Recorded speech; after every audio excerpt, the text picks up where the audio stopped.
a flash of vibrant orange shirt, a food delivery guy, or unexpected savior, guardian angel on scooter.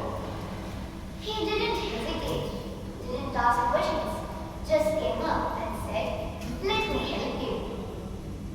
He tried starting the bike, but it refused.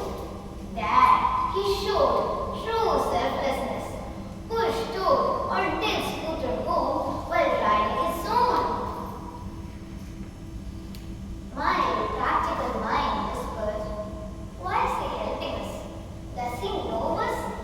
He must be helping us for money." Finally, when we reached home, we offered him some cash, a gesture of our gratitude. But he refused and simply offered a radiant smile, waved, and vanished in the rain before we could even say thanks. My logic fell apart. Why didn't he accept the money? What did he gain? Without him, we would have been stranded, potentially homeless for a day. At that time, another story flashed in my mind.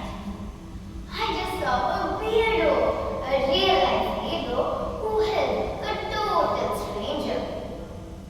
There, I recollected Maya Angelou's profound truth. People will forget what you said. People will forget what you did. But people will never forget how you made them feel. I too want to be remembered. I too want to help others.